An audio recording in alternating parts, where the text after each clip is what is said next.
Ker letos baje vsi blazno zategujemo pasove, smo se odločili v največjem mariborskem nakupovalnem središču poiskati, kaj se da podariti za 1 evro. Gospodična, moj letošnji božični proračun je žal natančno 1 evro. Kaj lahko kupim na vaši stojnici?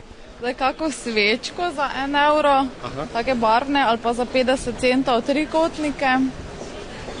Mislim, da je to to. No, svečka že boljši jutri. O, božičkove kapice za 83 centov. Juhu, Za 1 evro si lahko privoščite tudi ta mali sladki rdeči paketek ali pa kar 2 čokoladna oziroma kakršnakoli druga bombona.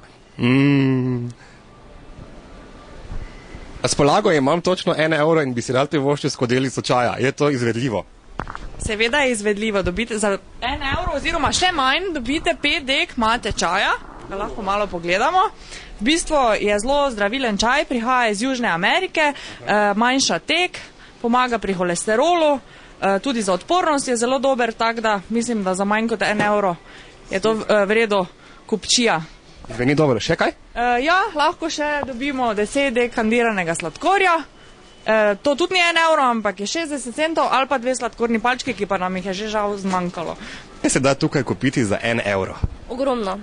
Zdaj lahko vam pokažem tele svečke, recimo so z vonjem še vanilje. Cena je 69 centov, ja, izvolite. Diši? Super. Kaj takšnega, potem kakšne dišeče afriške kroglice, kot so te tukaj? Tole, ja. Te kroglice so za avto, kot dišava za avto, za sam prostor, za vomaro. Kroglica je 69 centov, imamo pa 17 različnih vonjev. Stvar je obnovljiva. Zdaj sama po sebi diši 3 do 4 mesece, da se pa obnavljati z eteričnim oljem. Kaj takšnega? Še kaj? Podpuri, gram je 7 centov, tako da se lahko nabaše tudi za 1 evro. Se pripravi potem skupaj paketek. Se pravi, cel kup dišav za 1 evro lahko dobim, ne? Tudi cel kup dišav, ja. Potem se da dobiti tudi kakšne te božične klupice za nadarila, kaj podobnega. Ja, tele. Ali pa potem kaj takšnega še? Smerečica, zvezdica, ja. Potem tudi takšne okrasne te v obliki angelček, pa še zvezdica. Je tudi 72 centov v naši trgovini. Kaj takšnega?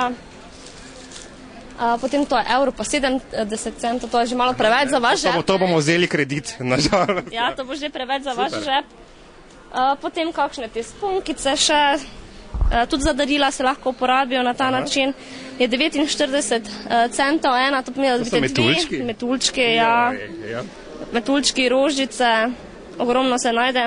Tukaj se vse nekaj blešči in sveti in jaz bi za svoj 1 evro tudi nekaj bleščečega. Kaj lahko dobim? Marsikaj. Fajn, kaj? Recimo kakšne špangice, tele so po 80 centov. Ugodno. 1 evro. A pa 2 stvari po 50 centov, a pa tukaj imamo kakšne obeske. Recimo, samo malo, ti so vsi po 1 evro. A pa je to za eno obesko? To je miška, recimo. Ali pa kakšen skuter za 1 evro. Potem, evo, nalepkice za mobitele, dosti nalepkic, tudi po 1 evro, tako da se najde marsikaj. Jaz bi mojemu hišnemu ljubljencu tudi nekaj podaril za božič, pa imam na razpolago samo ta 1 evro. Kaj lahko dobim pri vas? Lahko igračko za papige ali pa posodico za hrano ali pa za vodo. Staneta bo koliko, točno 1 evro vsaka ali? Malo manj kot 1 evro. Super, prihranili bomo. Tole izgleda pa zanimivo. Sporočila iz angelskega sveta, v njih je baje zapisana misel, baje tudi dobra misel šteje in za 1 evro jih dobimo v bistvu kar 2 in prihranimo še, mislim, da 10 centov, ha? Joj, našli smo pujska za srečo. 1 evro. Za tiste, kateri leto 2008 ni bilo najbolj veselo, lahko kupimo robce, žabico. Kaj je to? Božična vila in božički. 80 centov. Za 1 evro se torej da kupiti kar nekaj, okoliko smo le vsaj malce skromni. No, mi smo se odločili za nakup te majhne bele svečke za boljši jutri. Pa vesele praznike.